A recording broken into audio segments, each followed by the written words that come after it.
তৎকালীন পূর্ব পাকিস্তানের হাজার লাখ লাখ মানুষ, হাজারো জনতা মুক্তি সংগ্রামে ঝাঁপিয়ে পড়েছিল। সেই দীর্ঘ ৯ মাস রক্তক্ষয়ী সংঘর্ষে বিশ্বের তৎকালীন অন্যতম দুর্ধর্ষ বাহিনী পাকিস্তানি সেনাবাহিনীকে সশস্ত্রভাবে পরাজিত করে পৃথিবীর মানচিত্রে একটি নতুন দেশের উদ্বুদ্ধ হয়েছিল। ইতিহাসের কাঠগড়ায় সেটি বাংলাদেশ নামে পরিচিতি অর্জন করেছে। সূর্যোদয়ে তুমি সূর্য ও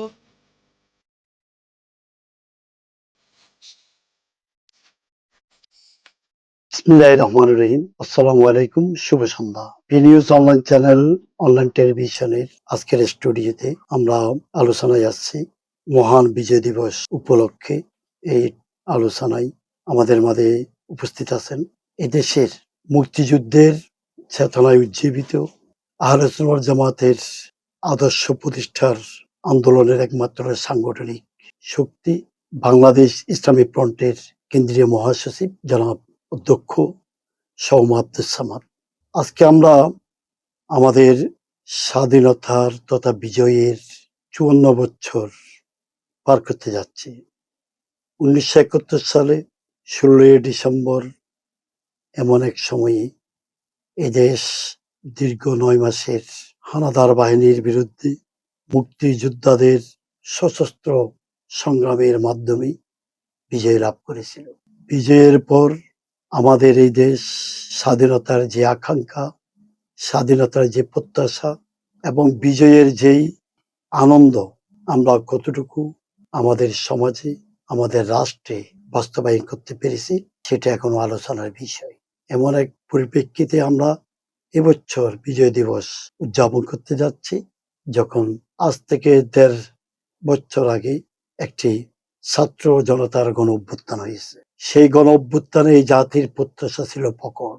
এই প্রত্যাশাকে সম্বল করে এদেশের মানুষ একটা পরিবর্তন আশা করেছে। বিজয়ের দিনে সেই প্রত্যাশাও কতটুকু আমরা পূরণ করতে পেরেছি বা পারার কোনো সম্ভাবনা আছে কিনা সেটাও আজকে আলোচনার বিষয়। এই পরিপ্রেক্ষিতে আমাদের পি নিউজ অনলাইন চ্যানেল স্টুডিওতে উপস্থিত হয়েছেন অতিথি হিসেবে অধ্যক্ষ সৌম্য আব্দুস সামাদ।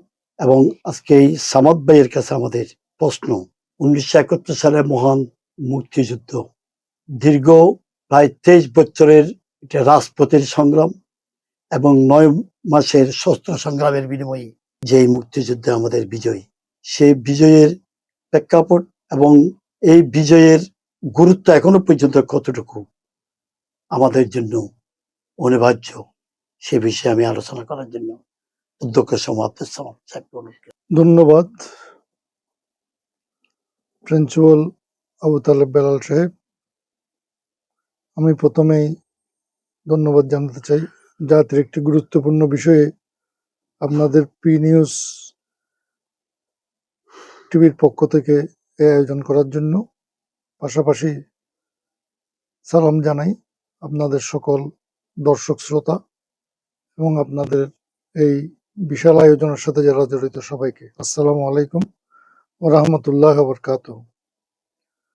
প্রথম বিষয়টি হলো ১৯৭১-এর মহান মুক্তিযুদ্ধ হলো জালিমের বিরুদ্ধে মজলুমের মুক্তির লড়াই। এই যুদ্ধে যারা অংশগ্রহণের সুযোগ পেয়েছেন, যারা শহীদ হয়েছেন, যারা বিভিন্ন ক্ষয়ক্ষতি কিংবা ত্যাগ তিতিক্ষার শিকার হয়েছেন, তারা দেশ জাতির চিরকালের গৌরব। আমরা বিশ্বাস করি দীর্ঘ ২৪ বছরের লাঞ্ছনা, বঞ্চনা, প্রতারণা এবং শোষণ থেকে মুক্তি পাওয়ার জন্য তৎকালীন পূর্ব পাকিস্তানের হাজার লাখ লাখ মানুষ, হাজারো জনতা মুক্তি সংগ্রামে ঝাঁপিয়ে পড়েছিল। সেই দীর্ঘ ৯ মাস রক্তক্ষয়ী সংঘর্ষে বিশ্বের তৎকালীন অন্যতম দুর্ধর্ষ বাহিনী পাকিস্তানি সেনাবাহিনীকে সশস্ত্রভাবে পরাজিত করে পৃথিবীর মানচিত্রে একটি নতুন দেশের উদ্বুদ্ধ হয়েছিল। ইতিহাসের কাঠগড়ায় সেটি বাংলাদেশ নামে পরিচিতি অর্জন করেছে। এই ভূখণ্ডকে অর্জনের জন্য যারা অবদান রেখেছেন, যারা ভূমিকা পালন করেছেন, যারা শহীদ হয়েছেন, যারা ত্যাগ তিতিকের শিকার হয়েছে, সকলের প্রতি আমি কৃতজ্ঞতা প্রকাশ করছি। আমরা বলতে চাই, এই ইতিহাসকে কখনো বিকৃত করা যাবে না। এই ইতিহাস এই জাতির সর্বশ্রেষ্ঠ গর্বের ইতিহাস। এই ইতিহাস এই জাতির পরাধীনতার জিনজিত থেকে মুক্তি পাওয়ার ইতিহাস। সুতরাং এই ইতিহাসকে লালন করে, ইসলামী মূল্যবোধের সাথে সমন্বয় করে এদেশে আমরা রাজনীতি করে যাচ্ছি। ধন্যবাদ। আচ্ছা, আপনি যেই কথাটি আপনার বক্তব্যে আপনি বলছেন, ইতিহাসকে বিকৃত করা যাবে না, কিন্তু আমরা তো বিগত 54 বছরে আমরা আমাদের দেশের বুদ্ধিজীবী মহলে, আমাদের শিক্ষাবিদদের মহলে, বা যারা ইতিহাসকে লালন করে চর্চা করে, তাদের থেকেও আমরা দেখছি এই দেশে যখনই যে সরকার এসেছে, যেই মতাদর্শের সরকার এসেছে, তারা তাদের মতো ইতিহাসকে প্রণয়ন করতে আমরা দেখেছি। এই বিষয়টা আপনি কিভাবে দেখেন? ধন্যবাদ। ইতিহাসের নিজস্ব কোনো গতি নেই। ইতিহাস সবসময় বিজয়ীদের পক্ষে। বিজেতারা সবসময় ইতিহাসে বঞ্চিত হয়। তো সুতরাং এক কথায় বলতে গেলে, যারা ক্ষমতা পায় তারা ইতিহাসের গতি প্রকৃতিকে নিয়ন্ত্রণ করে এবং সেই নিয়ন্ত্রণের মাধ্যমে তাদের নিজস্ব মতামতকে ইতিহাস বলে চালিয়ে দেওয়ার চেষ্টা করে। এটাই ইতিহাসের সবচেয়ে দুঃখজনক এবং দুর্ভাগ্যজনক অবস্থা। সুতরাং ইতিহাস তো ইতিহাসেই, সঠিক ইতিহাস জাতির কাছে উপস্থাপন করা। যেমন ইদানিং শুনছি, যারা নিজেদেরকে ক্ষমতার কাছাকাছি মনে করে, এই জাতীয় একটি রাজনৈতিক দলের সমর্থকরা, দলের সহযোগীরা বিভিন্নভাবে বলার চেষ্টা করে যাচ্ছেন মুক্তিযুদ্ধের ইতিহাসকে বিকৃত করার নতুন করে পায়তারা হচ্ছে। তো সুতরাং ইতিহাসের গতিকে ঠিক রাখার জন্য সাহসী সন্তানরা সবসময় এগিয়ে আসে। সুতরাং দেশের সাহসী সন্তানরা সবসময় ইতিহাসের গতি প্রকৃতিকে বিকৃতির হাত থেকে রক্ষা করবে, এই আশা আমরা রাখি। ধন্যবাদ। আপনি যেটা বলছেন, সাহসী সন্তানরা এটাকে সুরক্ষা দিবে। আমরা তো দেখছি ২৪-এর যে গণ অভ্যুত্থান, সেখানে আমাদের সাহসী তরুণদের বিশাল একটা ভূমিকা ছিল, এবং তরুণদের একটি পক্ষকে আমরা দেখতেছি যে ইতিহাসকে, যে স্বাধীনতার যে ইতিহাস, আমাদের মুক্তিযুদ্ধের যে ইতিহাস, বিজয়ের যে ইতিহাস, যেমন আমরা গত 14 ডিসেম্বর আমরা উদযাপন করছি শহীদ বুদ্ধিজীবী দিবস। এই শহীদ বুদ্ধিজীবী দিবসকে কেন্দ্র করে আমরা দেখছি যারা দেশের একটি রাজনৈতিক দল, যারা 1971 সালে মহান মুক্তিযুদ্ধের বিরুদ্ধে অবস্থান করেছিল, এটা একেবারে স্বতঃসিদ্ধ কথা। এবং সেই দল যখন এই শহীদ বুদ্ধিজীবী দিবস পালন করে, এবং সেখানে যখন গোলাম আজমের মতো, অধ্যাপক গোলাম আজম এবং মতিউর রহমান নিজামীর মতো মানুষকে মুক্তিযুদ্ধের পক্ষে সূর্য সন্তান হিসেবে আখ্যা দেওয়া হচ্ছে, সেখানে আমাদের আসলে কোন সাহসী ব্যক্তি এই বিষয়টাকে একটা সঠিক পথে নিয়ে যাবে? আমি একটা কথা মনে পড়ে গেল, 1971 সালের মহান মুক্তিযুদ্ধের বিজয়ের কাছাকাছি সময়ে তৎকালীন জামাত ইসলামের মূল নেতা জনাব প্রফেসর গোলাম আজম সাহেব পাকিস্তান চলে গেছিলেন। স্বাধীনতার পরে ওনার নেতৃত্বে একটি কমিটি গঠিত হয়েছিল, ইতিহাসের পাতায় খুঁজে পাবেন। সেটা হলো তৎকালীন পূর্ব পাকিস্তান পুনরুদ্ধার কমিটি। প্রফেসর গোলাম আজম সাহেব পূর্ব পাকিস্তান পুনরুদ্ধার কমিটির প্রধান ছিলেন। তিনি পাকিস্তানের সব প্রদেশগুলোতে, আজকে যেটা পাকিস্তান, তৎকালীন পশ্চিম পাকিস্তান, যখন বাংলাদেশ স্বাধীন হয়ে গেল ওই একটাই পাকিস্তান হলো, ওই পাকিস্তানের সব প্রদেশগুলোতে ঘুরে ঘুরে সমাবেশ করে পূর্ব পাকিস্তানের গণহত্যা, পূর্ব পাকিস্তানের মুক্তিযুদ্ধের সব ইতিহাসকে বিকৃত করে উনি পূর্ব পাকিস্তান পুনরুদ্ধার কমিটির প্রধান হিসেবে দায়িত্ব পালন করেছেন। সর্বোপরি মুসলিম বিশ্বের বিভিন্ন দেশে তিনি পাকিস্তানের প্রতিনিধি হয়ে গিয়ে বাংলাদেশকে স্বীকৃতি না দেওয়ার জন্যেই ঐতিহাসিক ভূমিকা পালন করেছে। শেখ মুজিবুর রহমানের মৃত্যুর পূর্ব পর্যন্ত অনেক মুসলিম রাষ্ট্র বাংলাদেশকে স্বীকৃতি দেয় নাই, সেক্ষেত্রে প্রফেসর গোলাম আজম সাহেবের ভূমিকা ছিল অনন্য। তো সুতরাং এই ইতিহাস তো মানুষ ভুলে নাই। এখন ইতিহাস যে বললাম, ইতিহাসের নিজস্ব কোনো গতি নাই। ক্ষমতা ইতিহাসের গতিকে পরিবর্তন করে। এখন তারা যেহেতু ক্ষমতার কাছাকাছি নিজেদেরকে মনে করতেছে, এই জন্য ইতিহাস বিকৃতির প্রক্রিয়াটা শুরু করে দিয়েছে। কিন্তু ইতিহাস বিকৃতির প্রক্রিয়াটা দীর্ঘস্থায়ী হবে না। একটা জিনিস মনে রাখতে হবে, আমি ব্যক্তিগতভাবে যেটা বিশ্বাস করি, 71 সালে জামাত ইসলামী, মুসলিম লীগ, পিডিপি, অন্যান্য কিছু রাজনৈতিক দলের রাজনৈতিক সিদ্ধান্তটা ভুল ছিল। তারা হয়তো মনে করেছিল, অনেকে এভাবে আমি বলতে দেখেছি, যে স্বাধীন হওয়ার পরে পাকিস্তান থেকে তৎকালীন পূর্ব পাকিস্তান বিচ্ছিন্ন হওয়ার পরে এটা যে আলাদা একটা স্বতন্ত্র রাষ্ট্র হবে, এটা তারা অনেকে বিশ্বাস করতে পারে নাই। অনেকে মনে করছে এটা ভারতের অঙ্গরাজ্য হয়ে যেতে পারে। এই বিশ্বাসে তারা এটার বিরোধিতা করেছিল, এটা অনেকের দাবি হতে পারে। কিন্তু তাদের রাজনৈতিক সিদ্ধান্ত সেদিন যথার্থ ছিল না। এই সত্যতা স্বীকার করে নিলে আর কোনো রাজনৈতিক বিতর্ক থাকতে পারে না। মানুষের রাজনৈতিক সিদ্ধান্ত সঠিক হতে পারে, ভুল হতে পারে। সবকটা রাজনৈতিক সিদ্ধান্ত যে সঠিক হবে সবকটা ভুল হবে তেমন না।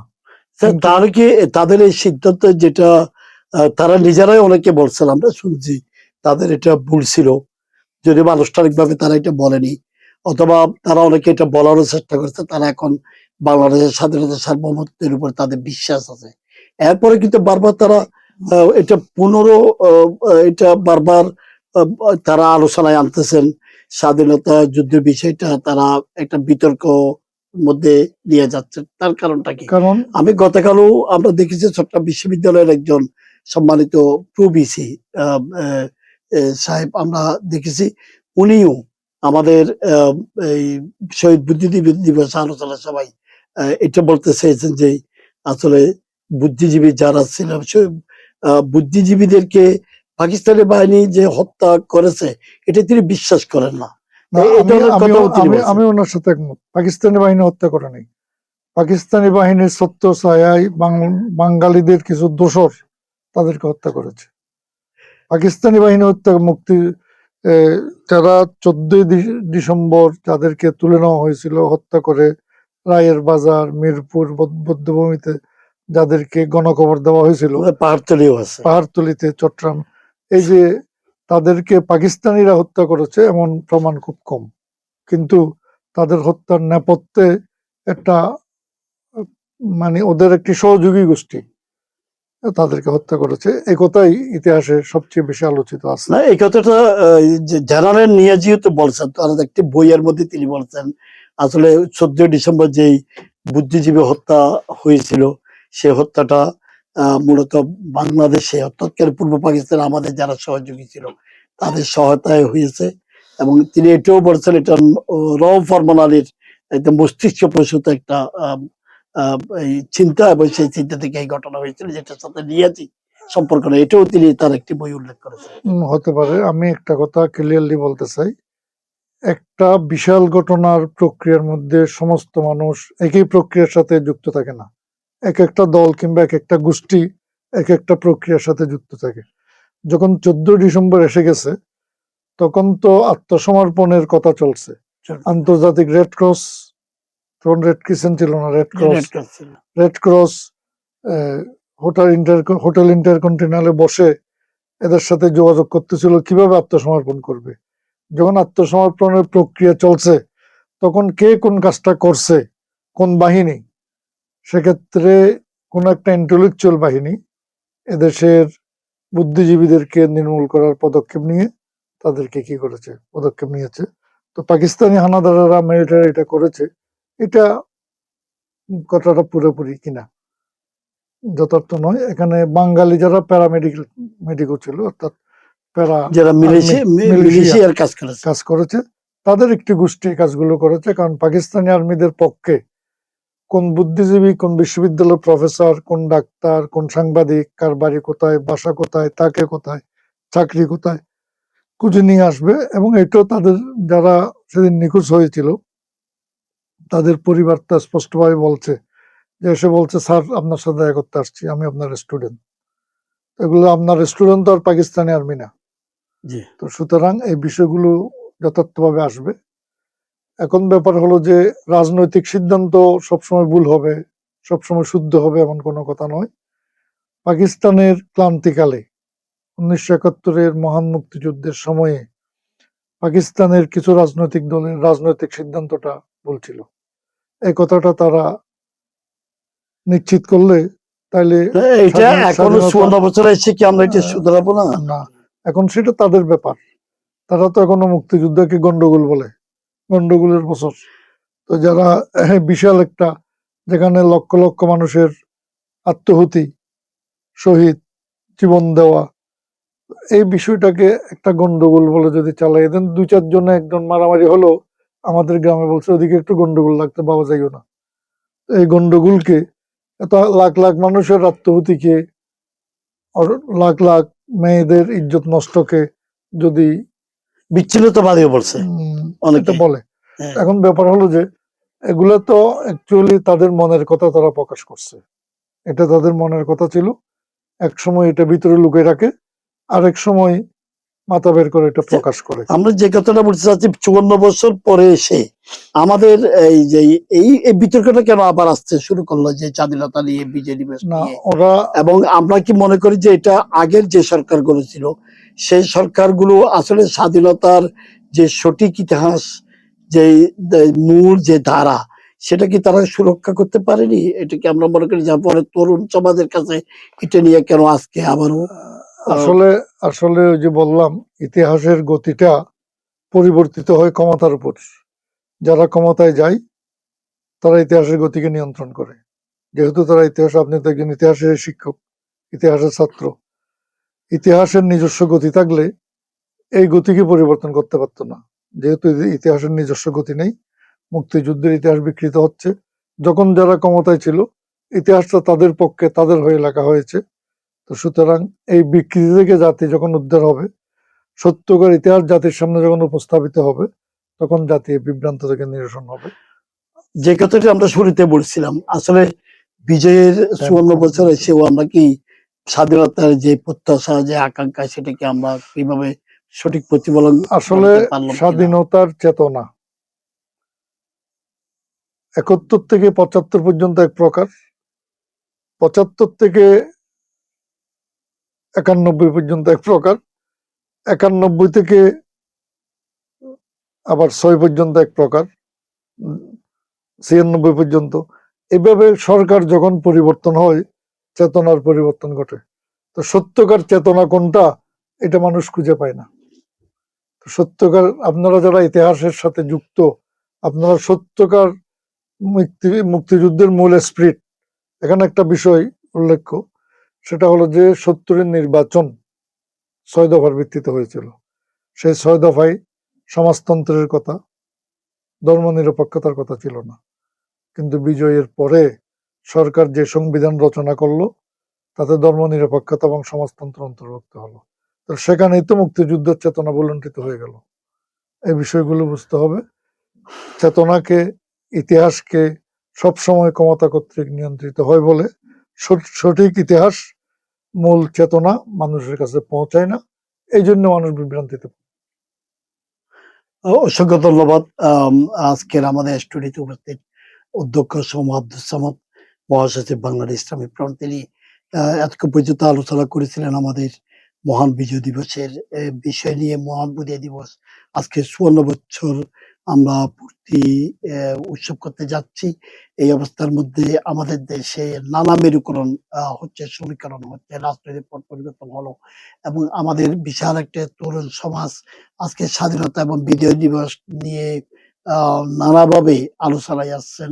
আসলে আমরা আমাদের যে স্বাধীনতা, সার্বভৌমত্ব দীর্ঘ 1947 থেকে পাকিস্তান সৃষ্টির পর থেকে 1971 পর্যন্ত দীর্ঘ সংগ্রাম, আমাদের যেই সংগ্রামের সাথে আমাদের যেই 54-এর যুক্তফ্রন্টের নির্বাচন আছে, 58-এর সংবিধান সংশোধনের কথা আছে, আমাদের 62 শিক্ষা আন্দোলন আছে, 66 শহীদ আন্দোলন আছে, 69-এর গণঅভ্যুত্থান আছে, 70-এর নির্বাচন আছে, সর্বোপরি 71-এর আমরা মহান মুক্তিযুদ্ধ পেয়েছি।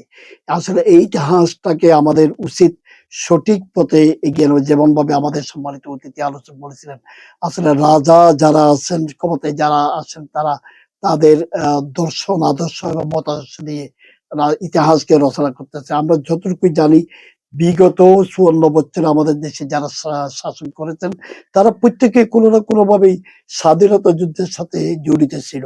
আমরা জানি আওয়ামী লীগের যেটাকে আমরা পতিত সরকার বলছি, ফ্যাসিস্ট সরকার বলছি, তারা যেমন মুক্তিযুদ্ধে অংশগ্রহণ করেছিল, তাদের একটা বিশাল অবদান রয়েছে। ঠিক একইভাবে আমরা দেখতেছি আমাদের যে দেশের বৃহৎ রাজনৈতিক সংগঠন জাতীয়তাবাদী দল বিএনপির একটা বড় ভূমিকা এই মহান মুক্তিযুদ্ধে রয়েছে, যাকে আমরা দেখেছি যে এই এবং তাদের অনেক তাদের যিনি ফাউন্ডার তিনি মুক্তিযুদ্ধে তাদের অবদান বিশাল একটা অবদান রয়ে গেছে। এর মধ্যেও আমরা কিন্তু মুক্তিযুদ্ধ নিয়ে নানা বিতর্কের আবর্তে ঘুরপাক খাচ্ছি, অথচ এই দেশ 54 বছর একটি দেশ এগিয়ে যাওয়ার কথা ছিল অনেক দূরে, সেই দূর প্রান্তে আমরা না গিয়ে বরং আমরা পেছনের দিকে যাচ্ছি। আজকের বিজয় দিবস, এই মহান বিজয় দিবসে আমাদের প্রত্যাশা থাকবে আমরা আর পেছনের দিকে যেতে চাই না, আমরা সামনের দিকে গিয়ে যেতে চাই। এদেশের মানুষের অর্থনীতির মুক্তির কথা আছে, এদেশের মানুষের বাক স্বাধীনতার কথা আছে, এদেশের মানুষের অধিকারের প্রশ্নে শিক্ষা, আজকে আমরা কত কিছুই না আমরা করছি, কিন্তু আমাদের শিক্ষার একটা স্থিতিশীল পরিবেশ এগুলো আমরা এই জাতিকে দিতে পারি না। এটা আমাদের বড় ব্যর্থতা, আমাদের শাসকদের ব্যর্থতা। আগামী দিনে এই আমরা মানুষের যে মৌলিক অধিকার সেগুলো সংরক্ষণ করে আমাদের স্বাধীনতার যে আকাঙ্ক্ষা সেটাকে আমরা পূর্ণতায় আনতে পারবো এই প্রত্যাশা রেখে আজকের মতো এখানেই আমরা বিদায় নিচ্ছি। আমাদের স্টুডিওর সামনে দূরে কাছে যারা আছে তাদের প্রত্যেককে পি নিউজ অনলাইন চ্যানেলের পক্ষ থেকে আন্তরিক অভিনন্দন জানাচ্ছি এবং আমরা ধন্যবাদ জানাচ্ছি আমাদের সম্মানিত অতিথি অধ্যক্ষ সামাদ ভাইকে, এবং একই সাথে আমরা আপনাদের অনলাইন টেলিভিশন আমাদের ইউটিউব চ্যানেলে আপনাদের এবং একই সাথে পি নিউজ bd.com এ আমাদের ফেসবুক পেজ এবং একই নামে আমাদের ইউটিউবে সার্বক্ষণিক আপনারা আমাদের সাথে থাকবেন এই প্রত্যাশা রেখে আজকের মতো এখানে শেষ করছি। খুদা হাফেজ, আসসালামু আলাইকুম।